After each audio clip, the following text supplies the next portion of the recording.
आज हम स्टडी करने जा रहे हैं class 4 EVS chapter 12 pollution causes and effect. तो बच्चों, पोल्यूशन तो आप सभी को पता होगा क्या होता है। तो पोल्यूशन क्या होता है? The land, air and water contaminated by release of harmful substance, this is called pollution। कहने का मतलब ये है, जो कि हमारा जो धरती है और उसका जो पानी है, जब वो जो है दूषित होने लगता है और दूषित पदार्थ जो है वो रिलीज़ होने लगते हैं, तो क्या होता है? वही कहलाता है पोल्यूशन। तो आपके आसपास बोलते हैं ना कि हवा दूषित हो गई है, पानी दूषित हो गया है। तो जब ये पोल्यूटेड होने लगती है और उससे जो है हमें बीमारियां होने लगती है, तो उसी को हम कहते हैं पोल्यूशन। तो उसी के बारे में इस चैप्टर में हम स्टडी करेंगे। तो चलिए देखते हैं। The natural surrounding in which we live form और एनवायरमेंट। तो जहाँ पर हम रहते हैं, जहाँ पर भी हम निवास करते हैं, जो भी हमारे आसपास है, उसको हम क्या कहते हैं? एनवायरमेंट, यानी कि वातावरण। It compromise hour of living and non living things. तो ये जितने भी होते हैं उसमें क्या होते हैं? लिविंग थिंग्स भी होते हैं और नॉन लिविंग थिंग्स भी होते हैं। तो we depend on environment for all our needs. तो जितनी भी चीज़ें हमें ज़रूरी होती है हमारे लिए, तो उसके लिए हम किसके ऊपर डिपेंड होते हैं? हम एनवायरनमेंट के ऊपर डिपेंड होते हैं। यानी कि जो भी हमारी आवश्यकता की चीज़ें होती हैं वो कहाँ से मिलती है? हमें एनवायरनमेंट से। Air, water, sunlight, food, cloth etcetera. तो ये सारी चीज़ें हमें कहाँ से मिलती हैं? जिस वातावरण में हम रहते हैं वहीं से हमें प्राप्त होती हैं। तो are all acquired through the environment. तो ये सभी हमें कहाँ से प्राप्त होते हैं? एनवायरनमेंट से। Hence its become our primary duty to conserve, preserve and care for the environment. तो ये हमारी जो है एकदम बेसिक ड्यूटी बनती है, प्राइमरी ड्यूटी बनती है। सबसे पहली ड्यूटी बनती है कि अपने एनवायरनमेंट को हम बचाएं। किससे? दूषित चीज़ों से। जितनी भी जो गंदी चीज़ें हैं उससे किसको बचाना है? हमें अपने एनवायरनमेंट को। तो unfortunately in the course of making our lives comfortable, we have damaged our environment in many ways। लेकिन हम क्या कर रहे हैं? हम जो है अलग अलग चीज़ों को प्राप्त करने के लिए, अलग अलग सुविधाओं को प्राप्त करने के लिए क्या कर रहे हैं? अपने एनवायरनमेंट को डैमेज कर रहे हैं अलग अलग प्रकार से। The land, air and water. तो इनमें कौन कौन से हैं? धरती के, मतलब धरती को भी दूषित कर रहे हैं, हवा को भी दूषित कर रहे हैं और पानी को भी दूषित कर रहे हैं।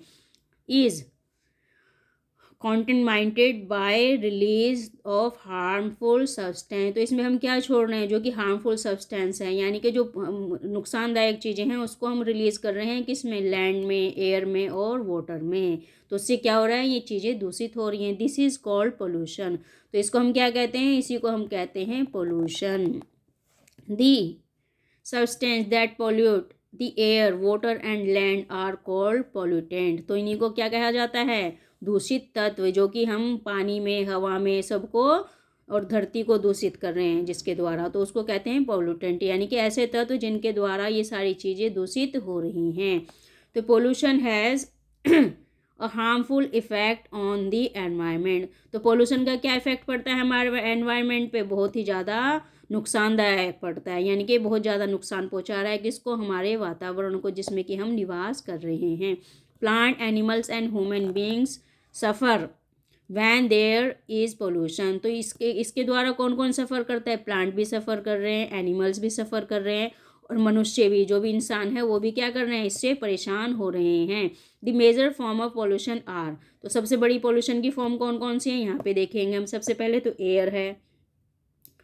तो एयर क्या है? कोई भी सांस लेता है तो किस में सांस लेता है? एयर में सांस लेता है। तो जो यदि एयर साफ़ होगी तो आपकी जो लंग्स है वो अच्छी एयर को, मतलब अच्छा वो महसूस करेंगे। लेकिन अगर एयर पोल्यूटेड होगी तो क्या होगा? हम बीमार हो जाएंगे। तो air is a mixture of various gases. तो एयर क्या है? उसमें बहुत सारी गैसेज मिक्स हैं। It contents mainly of nitrogen 78% and oxygen 21%। तो इसमें जो है एयर जो है बहुत सारी गैसों का मिक्सचर है। तो इसमें क्या होता है? इसमें 78% तो नाइट्रोजन होती है और 21% होती है oxygen.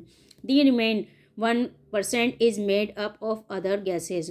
Like hydrogen, helium, water vapour, carbon dioxide. तो इसमें जो है 1% क्या होती है, दूसरी गैसेज होती है, जिसमें कि हाइड्रोजन भी होती है, हीलियम गैस भी होती है, वाटर वेपर यानी कि जो वाष्प कण होते हैं वो होती है, और कार्बन डाइऑक्साइड जो कि बिल्कुल थोड़ी सी मात्रा में होती है। तो ये कितने होते हैं टोटल मिला के, 1% होते हैं। तो समझ में आ गया, नाइट्रोजन 78, ऑक्सीजन 21 और 1% ये सारी चीज़ें होती हैं। Different component of air are important for us in different ways. तो जितने भी जो मतलब ऑक्सीजन जो हमारी प्राणवायु हैं उसके अंदर जितने तत्व होते हैं वो अलग अलग प्रकार से हमारे लिए इम्पोर्टेंट होते हैं। Oxygen is required by all living being to live. तो ऑक्सीजन हमें किस लिए आवश्यक होती है, जितने भी जीवित प्राणी होते हैं उन सबको जीने के लिए किसकी आवश्यकता होती है, ऑक्सीजन की। Plants required carbon dioxide to prepare their food. और प्लांट्स को किसकी आवश्यकता होती है, कार्बन डाइऑक्साइड की, जो कि हम छोड़ते हैं, यानी कि जो हमारी सांसों से निकलती है वो क्या होती है, कार्बन डाइऑक्साइड। और जिसको कौन ग्रहण करता है, प्लांट ग्रहण करते हैं, किस लिए, अपना खाना बनाने के लिए। तो खाना बनाते हैं प्लांट किसके द्वारा, कार्बन डाइऑक्साइड लेकर, और हमें क्या देते हैं plant, oxygen. Nitrogen is also use up by plant in the form of proteins. Proteins. तो नाइट्रोजन जो है प्लांट्स को यूज होती है किस लिए, प्रोटीन बनाने के लिए, यानी कि अपने पोषक तत्व ग्रहण करने के लिए किसकी आवश्यकता होती है, नाइट्रोजन की। समझ में आ गया, नाइट्रोजन हमारे भी उसमें है, एयर में भी, और प्लांट्स को भी नाइट्रोजन की आवश्यकता होती है अपने भोजन में पोषक तत्वों को पाने के लिए। But the air which we breathe is not pure. लेकिन हम जो सांस ले रहे हैं, यानी कि जो हवा में सांस ले रहे हैं वो कैसी है, वो प्योर नहीं है, यानी कि शुद्ध नहीं है। It contain certain harmful substance. तो इसके अंदर क्या है, अलग अलग हार्मफुल सब्सटेंस आ जाते हैं। Human activities are considered the main cause of air pollution. तो जितनी भी ह्यूमन की एक्टिविटी यानी कि मनुष्य की जो एक्टिविटी है, जो जिनके द्वारा पोल्यूशन फैल रहा है, तो उसी के कारण क्या हो रहा है, ये जो पोल्यूशन जितना भी है वो फैल रहा है। Every day large amount of pollution are added to the air. तो हर दिन हम जो है एक लार्ज अमाउंट में पोल्यूशन क्या करते हैं, एयर में ऐड करते हैं, यानी कि एयर में छोड़ते हैं। यहाँ पे देखिए काउजेज ऑफ एयर पोल्यूशन, यहाँ पे बहुत सारी दिखाई गई है ना एक्टिविटीज़। यहाँ पे देखिए मिल चल रही है, यहाँ पे आग जल रही है, और यहाँ पे क्या है, गाड़ियाँ चल रही है। तो ये सारी क्या करते हैं, ये पोल्यूशन पैदा करती हैं। Dust storm carry dust and ash to the air. तो यहाँ पे क्या है, डस्ट क्या होती है, जो धूल उड़ती है, उससे क्या होता है, उससे धूल जाती है एयर में। उसके बाद जो ऐश यानी कि जो धुआं होता है वो भी एयर के अंदर जाता है। Smoke produce by burning of wood and coal from forest fire contain harmful gases like carbon monoxide. तो स्मोक जो होता है, जो कि प्रोड्यूस किया जाता है किसके द्वारा, लकड़ी के जलने से, या कोयला जलने से, या फॉरेस्ट जलने से। फॉरेस्ट में लंबी लंबी आगे होती है ना, बड़ी बड़ी आगे होती हैं, आग जल जाती है फॉरेस्ट में, तो वो दिनों तक जलती रहती है। तो वो क्या कंटेन करती है, वो हार्मफुल गैसेज, जैसे कि कार्बन मोनोऑक्साइड। तो हार्मफुल गैसेज कौन सी निकलती हैं, कार्बन मोनोऑक्साइड। जब कोयला जलता है या कोई भी लकड़ी वाला तत्व जलता है तो उससे कौन सी गैस निकलती है, कार्बन मोनोऑक्साइड, जो कि जाके हवा में मिलती है। तो and solid particles called shoot. तो ये क्या कहलाता है, शूट कहलाता है। Smoke from burning of garbage and cow dung contain harmful gases like carbon monoxide and sulfur dioxide. Gases like sulfur dioxide and nitrogen oxide are formed by burning of petrol and in motor vehicles. तो इसके अलावा देखिए यहाँ पे क्या होता है, यहाँ पे जो है जो काव डंक होता है, या जो भी हम गार्बेज वगैरह जलाते हैं, तो उससे क्या होता है, उससे भी कार्बन जो कि हार्मफुल गैसेस निकलती है, जिनमें कि carbon monoxide, sulphur dioxide gas, और जो है sulphur dioxide and nitrogen oxide, जो कि बर्निंग के द्वारा ही निकलती है। किसके बर्निंग के द्वारा, पेट्रोल और डीजल के। तो जब पेट्रोल और डीजल जलता है वो किस में होता है, आपके व्हीकल्स, जितने भी मोटर व्हीकल्स होते हैं उनमें क्या होता है, पेट्रोल और डीजल से चलते हैं। तो जब वो जलता है तो उससे क्या निकलते हैं, उससे ये सारी हार्मफुल गैसेज रिलीज होती हैं। तो smoke given out by power plant and factories content suit and gases like oxides of nitrogen and sulphur. तो जो प्लांट होते हैं, पावर प्लांट जो चलते हैं, तो वो फैक्ट्री जो चलती हैं, तो उससे क्या होता है, उससे भी बहुत सारी गैसेज निकलती हैं, जो कि जिनमें कि ऑक्साइड्स होती है और नाइट्रोजन एंड सल्फर गैसेज होती है। तो ये सारी किस में चलती है, जो पावर प्लांट वगैरह चलते हैं। Germs and disease are release into the air when we cough और स्नीज। तो जब हम खांसते हैं या छींकते हैं तो उसके द्वारा क्या निकलता है, वो जर्म्स निकलते हैं। तो इसलिए बोलते हैं ना, मुंह पे हमें कपड़ा रख के खांसना चाहिए या छींकना चाहिए ताकि वो जर्म्स जो है एयर में रिलीज ना हो। तो समझ में आ गया किस किस कारण से हमारी हवा दूषित होती है। ये सारे एक हार्मफुल जो कारण हैं उनसे हमारी हवा क्या हो रही है, दूषित हो रही है। अब देखिए harmful effect of air pollution. तो एयर पोल्यूशन के क्या क्या इफेक्ट होते हैं, यानी कि हमारे शरीर पर इसके क्या क्या प्रभाव पड़ रहे हैं, वो उसके बारे में हम जानेंगे। Various pollution pollutant present in air cause damage to our health and environment. तो अलग अलग प्रकार के जितने भी जो पोल्यूटेंट होते हैं वो हमारी किसको डैमेज कर रहे हैं, हमारी हेल्थ को डैमेज कर रहे हैं और हमारे वातावरण को भी दूषित कर रहे हैं, प्रभावित कर रहे हैं। Dust, suit and other solid particles presence in air damage the lungs and cause breathing problems like suffocation and cough. Gases like sulfur dioxide and nitrogen oxide cause irritation in eyes, headache, skin disease and breathing problems. तो ये जो जितनी भी gases होती हैं ये इसके कारण क्या हो रहा है, तो डस्ट के कारण, सूट्स के कारण, सॉलिड पार्टिकल्स के कारण जो है हमारे लंग्स डैमेज हो रहे हैं, हमें ब्रीथिंग प्रॉब्लम्स हो रही है, यानी कि सांस लेने में तकलीफ हो रही है और घुटन सी महसूस होती है, हमें खांसी हो रही है।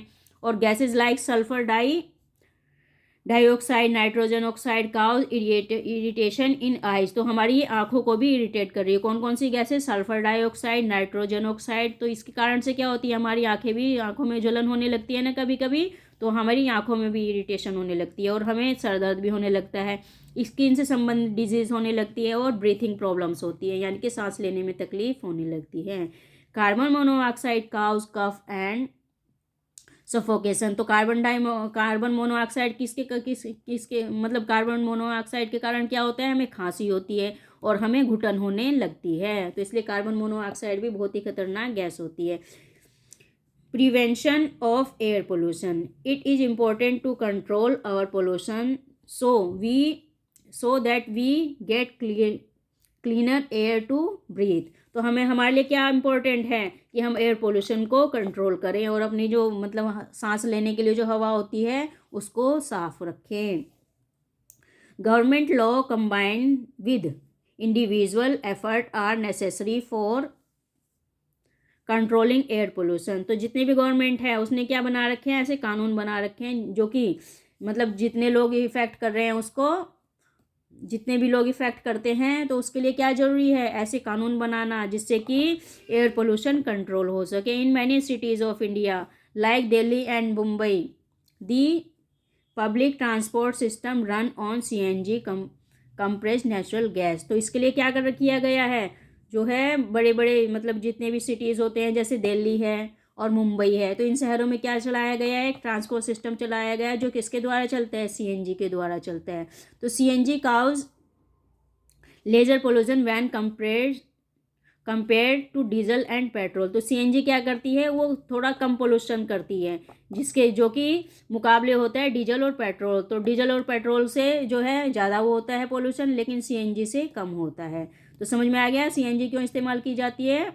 तो mainly companies have introduced energy efficient vehicles. तो जितनी भी कंपनीज होती है वो क्या करती हैं,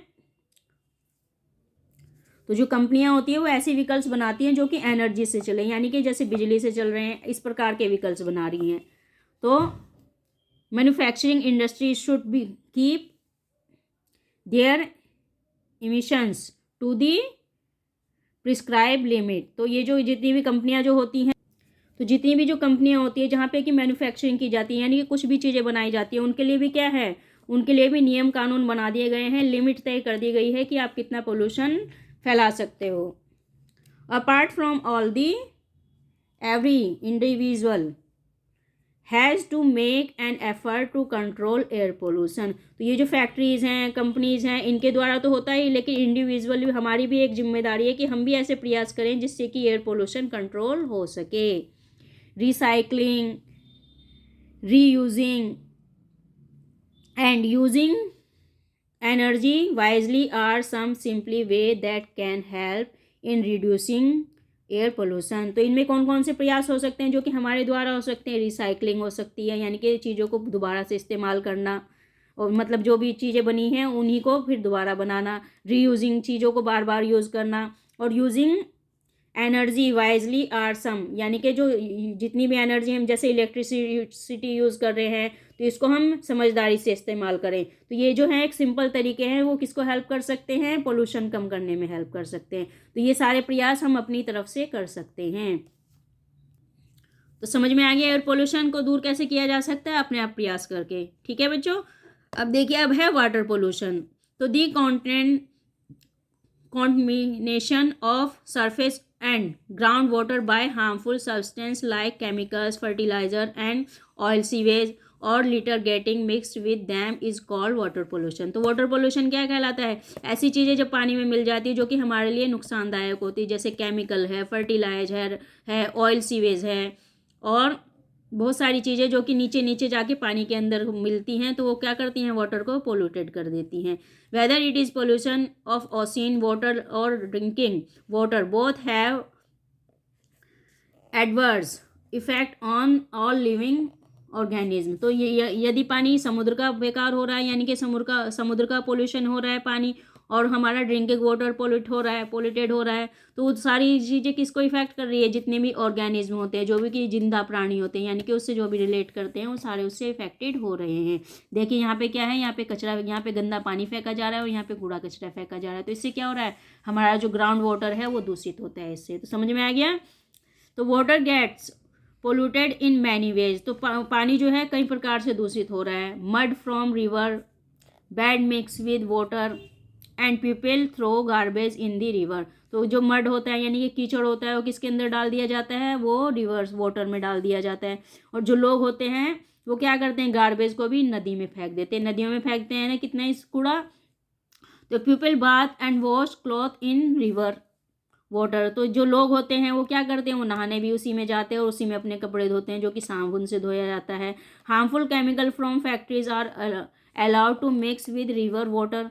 और जितने भी हार्मफुल केमिकल्स होते हैं वो फैक्ट्रियों के द्वारा जो निकाले जाते हैं वो किसके अंदर मिक्स कर दिए जाते हैं, वो रिवर के अंदर मिक्स कर दिए जाते हैं, और रिवर का जो पानी है वो गंदा हो जाता है।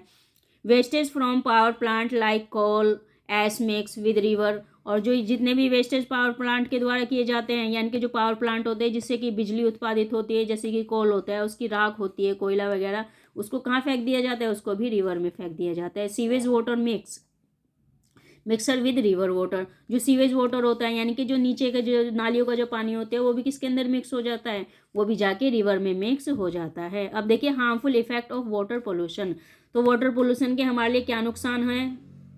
तो polluted water contain many poisonous chemical which are harmful for aquatic animals. तो जो भी पोल्यूटेड पानी होता है वो क्या कंटेंट करता है, बहुत सारी जो है पॉइजनस यानी कि जहरीली केमिकल्स मिक्स करता है। और किसके लिए वो होती है, जो एक्वेटिक एनिमल यानी कि जो पानी के जो जीव होते हैं उनके लिए क्या हार्मफुल होता है, ये सारे के सारे केमिकल्स जो कि पानी में मिलते हैं जाकर।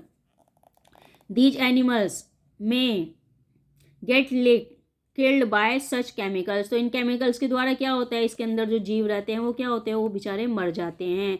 Polluted water content germs of disease like cholera, diarrhoea, jaundice etcetera. तो जो पोल्यूटेड वाटर होता है उसके अंदर क्या होते हैं, जर्म्स भी होते हैं जो कि बीमारियां पैदा करते हैं, जिनमें कोलरा होता है, डायरिया होता है और जॉइंडिस होता है। तो this water can not be use such for drinking, mosquito been in dirty water. तो ये जो वो पानी है वो पीने के लिए कभी भी यूज़ नहीं हो सकता। Mosquito breed in dirty water collected in open pots and drains which spread disease like malaria and dengue. तो जो मतलब जो पानी तालाबों में फैला रहता है, जो इधर उधर गड्ढों में भरा रहता है, तो उसमें क्या करते हैं, मॉस्किटो अपने बच्चों को पैदा करते हैं और उससे क्या होता है, हमें वो बीमारियां फैलाते हैं, जिनमें कि मलेरिया होती है, डेंगू होता है। देखो अभी के जो है डेंगू बहुत फैला हुआ है। तो impure rain water contents acid. तो जो मतलब दूषित जो पानी होता है किसका, बारिश का, उसमें भी क्या होता है, उसमें एसिड होता है। As this rainfall on the surface of earth it harmful crop and reduce the fertility of soil. तो यदि ये जो बारिश है वो किस पे होगी, ज़मीन पे होगी, तो उससे क्या होगा, हमारी जो फसल होगी वो क्या हो जाएगी, नुकसानदायक हो जाएगी। और उससे क्या होगा, फर्टिलिटी जो सॉइल है, सॉइल की जो उपजाऊ क्षमता है वो नष्ट हो जाएगी। तो इसलिए पानी जो है पानी एकदम साफ़ होना चाहिए जो भी ऊपर से बरस रहा है, एसिडिक नहीं होना चाहिए, नहीं तो क्या होगा, फर्टिलिटी ख़राब हो जाएगी। अब देखिए प्रिवेंट ऑफ वाटर पोल्यूशन, किस प्रकार से इसको सही कर सकते हैं। तो pollution of water can be prevent by taking the following measures. तो जो हैं इस पानी को, मतलब पानी के जो दूषित होने से हम कैसे बचा सकते हैं, जितने भी तरीके बताए गए हैं उनके द्वारा हम इसको बचा सकते हैं। सबसे पहले क्या करना है, cleaning and treatment the sewage before the dumped. तो जितना भी सीवेज का पानी है, जितना भी नालियों का पानी, उसको क्या करना है, हमें उसको ट्रीटमेंट करना है, उसके बाद उसको उसमें डंप करना चाहिए, यानी कि उसके बाद उसमें डालना चाहिए। People should not be allowed to clean utensils और washed cloth in river water. तो हमें क्या करना चाहिए, जो लोग हैं उसके अंदर जो बर्तन साफ़ करते हैं और जो कपड़े धोते हैं वो उनको नदियों में नहीं करना चाहिए। People should not throw garbage in river. तो लोगों को क्या नहीं करना चाहिए, लोगों को कूड़ा कचरा नदियों में नहीं फेंकना चाहिए। Making use of natural fertiliser instead of chemical fertilisers.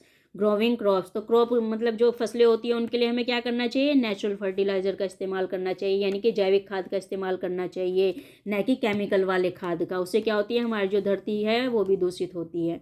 Keeping public place like beaches, waterfalls, river banks litter free. तो इनको क्या करना चाहिए, इनको जो है जितने भी बीचेज होते हैं, वाटरफॉल्स होते हैं, रिवर बैंक होते हैं, इनको लिटर से फ्री कर देना चाहिए। Drain and sewage water should be treated before flowing into river. तो जितना भी ड्रेनेज जो जो ड्रेन करते हैं सीवेज का पानी, उसको क्या करना चाहिए, उसको पहले ट्रीट करना चाहिए, उसको साफ़ करना चाहिए, तब उसको नदियों में फेंकना चाहिए। तो ये सारी चीज़ें यदि हम कर लें तो क्या होगा, हमारा पोल्यूशन, वाटर पोल्यूशन कंट्रोल हो जाएगा। इसके बाद strict law should be informed against illegal dumping of industrial wastage into water body। तो water body which is not allowed by government. तो क्या करना चाहिए, एक लॉ बनना चाहिए, यानी कि एक कानून बनना चाहिए, किसके खिलाफ, इलीगल डंप, जो कि इलीगली तौर से जो है इंडस्ट्रीज डंप कर रही हैं, गंदे पानी को पानी के अंदर मिला रही हैं। तो उनके खिलाफ क्या करना चाहिए, गवर्नमेंट को जो है कानून बनाने चाहिए ताकि वो ऐसा ना कर पाए। अब देखिए नॉइज़ पोल्यूशन। नॉइज़ पोल्यूशन क्या होता है, अभी तो हमने वाटर पोल्यूशन पढ़ा, अब है नॉइज़ पोल्यूशन। तो नॉइज़ पोल्यूशन क्या करता है, जो आवाज़ होती है, जैसे यहाँ पे देखिए, यहाँ पे बजाए जा रहे हैं ना, तो इससे क्या होता है, नॉइज़ पोल्यूशन होता है। एरोप्लेन क्योंकि आसमान में रहता है तो इससे भी नॉइज़ पोल्यूशन होता है। तो जितना भी शोर से जो पोल्यूशन होता है, हमारे कानों को जो अप्रिय लगता है, उसे हम कहते हैं नॉइज़ पोल्यूशन। तो an unpleasant sound is called noise. तो जो भी हमारे कानों को अच्छा नहीं लगता है वो क्या कहलाता है, शोर। It is measured in the unit of decibels and is denoted by dB. तो ये जो है ये किसके द्वारा मेजर किया जाता है, डेसिबल के द्वारा, और डेनोटेड किसके द्वारा किया जाता है, डीबी। इसको क्या कहा जाता है, डेसिबल, यानी कि शॉर्ट में कहते हैं डीबी। तो harmful level of noise that can interface with the normal activities of humans and animal is called noise pollution. तो जो भी ऐसा हार्मफुल नॉइज होता है जो कि एक लेवल से ऊपर चला जाता है, जिसको कि हम बर्दाश्त नहीं कर सकते, जो कि ह्यूमन एक्टिविटीज़, मतलब जो भी नॉर्मल जो इंसान होता है वो उसको बर्दाश्त नहीं कर सकता है, वो उसको अच्छा नहीं लगता है, तो उसे हम कहते हैं नॉइज़ पोल्यूशन, यानी कि स्वर का पोल्यूशन, शोर। Noise pollution can be cause by number of factors. तो नॉइज पोल्यूशन किसके कारण होता है, कई प्रकार से होता है, इसके कई प्रकार हो सकते हैं। The different mode of transportation such as which include airplanes, trains and motor vehicle are on the main causes of noise pollution। तो noise pollution के सबसे बड़े क्या काउज हैं, ट्रांसपोर्टेशन, यानी कि यहाँ आवागमन, जो इधर से उधर हम जाते हैं, जिनमें कि क्या होते हैं, जिनमें एरोप्लेन भी होते हैं, जिनमें ट्रेन भी होती है, मोटर व्हीकल्स भी होते हैं। तो इन्हीं के कारण सबसे ज़्यादा नॉइज़ पोल्यूशन होता है, यानी कि सबसे ज़्यादा शोर इन्हीं के कारण होता है। Noise during construction and demolition of building from generators, loudspeaker, use of explosives for mining activities and bursting firecrackers during festival and celebrations are some of sources of noise pollution। तो इसके अलावा और क्या होता है, कंस्ट्रक्शन का noise pollution, जैसे construction पे काम हो रहा है, बिल्डिंग में कोई बना रहे तो वहाँ पे ज़ोर ज़ोर से शोर होता है। उसके बाद जनरेटर, जब बिजली चली जाती है तो किसका इस्तेमाल करते हैं, जनरेटर का इस्तेमाल करते हैं, तो उससे भी शोर होता है। उसके बाद लाउड स्पीकर ज़ोर ज़ोर से बजाए जाते हैं, उसके बाद क्या होता है, एक्सप्लोसिंग और माइनिंग एक्टिविटीज़। तो बिल्डिंगें जो बनाई जाती हैं, जैसे बहुत बड़े बड़े पत्थरों को तोड़ के तो माइनिंग की जाती है, उसमें क्या किया जाता है, उसमें बम लगाए जाते हैं। तो जब वो बम फूटते हैं तो क्या होता है, आवाज़ होती है। उसके बाद फायर क्रैकर्स। तो फायर क्रैकर्स जब फेस्टिवल वगैरह आते हैं तो या कोई भी हम सेलिब्रेशन कर रहे होते हैं तो किसका इस्तेमाल करते हैं, फायर क्रैकर्स का। तो उनके द्वारा क्या होता है, उसके द्वारा भी नॉइज़ पोल्यूशन होता है। इन सारे कारणों से क्या होता है, इन सारे कारणों से होता है नॉइज़ पोल्यूशन। तो समझ में आ गया नॉइज़ पोल्यूशन क्या है, इसको हिंदी में कहते हैं ध्वनि प्रदूषण।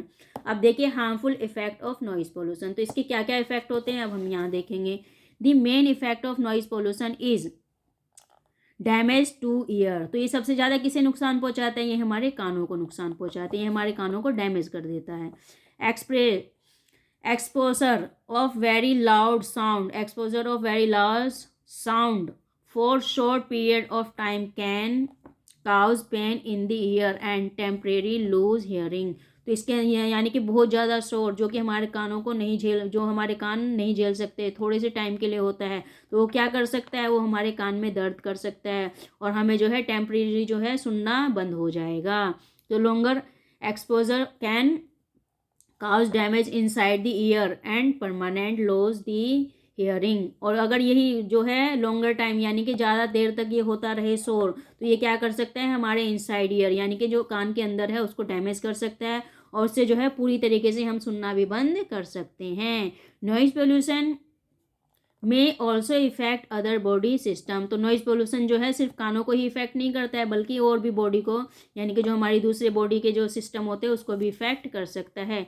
Listening to loud sound for a long time cause irritability, headache, tiredness and sleeplessness. तो इसके द्वारा क्या क्या हो सकता है, हम सुनना बंद कर सकते हैं, हमें सर दर्द हो सकता है, हम जो है थक जाते हैं और हमें नींद ना आने की समस्या भी हो सकती है। Prevention of noise pollution. तो इसके जो है इसको हम किस प्रकार से रोक सकते हैं, यहाँ पे बताया गया है। The following measure may be taken to prevent noise pollution. तो ये जितने भी मेजर होते हैं इनको यदि हम कर लें तो नॉइज़ पोल्यूशन रुक सकता है। तो ये कौन कौन से मेजर हैं यहाँ पे देखेंगे। Turn down the sound level of radio, television and stereo system. तो सबसे पहले जो है अपना जो जितना भी हमने बढ़ा रखा है रेडियो का, टेलीविज़न का और स्टीरियो का, तो इनको क्या है, हम लेवल को नीचे कर दें यानी कि धीमी आवाज़ कर दें। जो बहुत तेज़ आवाज़ में सुनते हैं ना, वो तेज़ आवाज़ में ना सुन के बल्कि धीमी आवाज़ में हम उसे सुने। While using product like fan, cooler etcetera make sure they do not make noise. तो जब भी हम क्या यूज़ करें, पंखा यूज़ करें, कूलर यूज़ करें, तो ये सारी चीज़ें जब यूज़ करें तो हम देखें कि कहीं इनकी आवाज़ तेज़ तो नहीं है, ये शोर तो नहीं मचा रहे हैं। Many machines like generator should be kept in sound proof room. तो ये जो जनरेटर वगैरह जो हम यूज़ करते हैं तो उसको, और बहुत सारी ऐसी मशीनें जिससे कि आवाज़ पैदा होती है, उसको साउंड प्रूफ रूम में रखना चाहिए यानी कि ऐसे कमरे में रखना चाहिए जिससे कि आवाज़ बाहर ना निकल सके।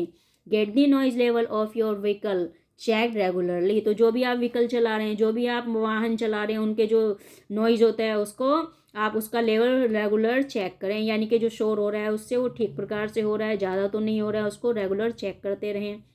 Strict law should be enforce on wages of loud speakers, public announcement system, outdoor parties and any other means that can cause noise pollution। तो हम बहुत सारी चीज़ें क्या कर सकते हैं, बहुत सारी चीज़ें ऐसे हम कानून बना सकते हैं जिसके द्वारा कि लाउड स्पीकर पे रोक लग सके, पब्लिक अनाउंसमेंट सिस्टम पे रोक लग सके, आउटडोर पार्टीज़ पे रोक लग सके। तो ये सारी चीज़ें जब हों तो उसके ऊपर हम कानून बना सकते हैं जिससे कि शोर कम फैले। तो इन कारणों से क्या कर सकते हैं, हम नॉइज़ पोल्यूशन यानी कि ध्वनि प्रदूषण को रोक सकते हैं।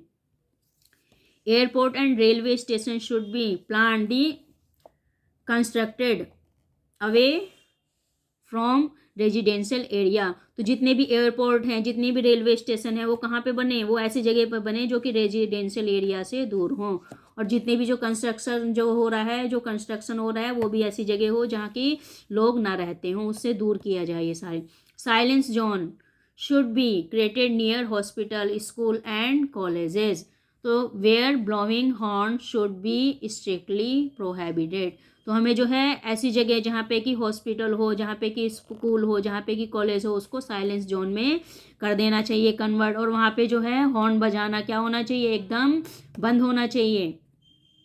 तो wear protection like ear plug when you can not avoid noisy environment. तो हमें क्या करना चाहिए, एयर प्लग पहनने चाहिए जबकि आप जो है इसको अवॉइड नहीं कर पाए, जो नॉइजी जो है एरिया है उसको आप अवॉइड नहीं कर पाए, तो उस जगह क्या करने, ईयर प्लग पहन ले ताकि आवाज़ आपके कानों तक ना पहुँचे। तो there are number of way to help save the environment and reduce pollution. तो ये बहुत सारी तरीके हैं जिससे कि हम क्या कर सकते हैं, हम अपने एनवायरनमेंट को बचा सकते हैं और पोल्यूशन को कम कर सकते हैं। By reducing the amount of resources we use and making some environment friendly decision, we can help reverse the effect of pollution and thus our environment for the future generation। तो हम क्या कर सकते हैं, हम जो है अपने environment को बचा सकते हैं, उसको फ्रेंडली बना सकते हैं और हम जो है रिवर्स कर सकते हैं उन इफेक्ट को जो कि हमारे वातावरण को दूषित कर रहे हैं। तो इससे क्या करेंगे,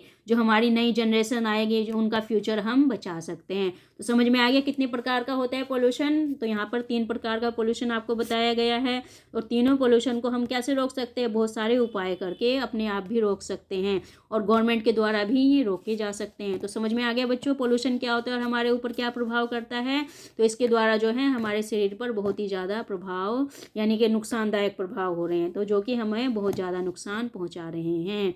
तो बच्चों ये चैप्टर आपको ठीक से समझ में आ गया होगा। यदि चैप्टर आपको ठीक से समझ में आए तो प्लीज़ मेरे चैनल को सब्सक्राइब कीजिए, लाइक और शेयर कीजिए ताकि आपको लगातार ऐसे और भी वीडियो प्राप्त होते रहें।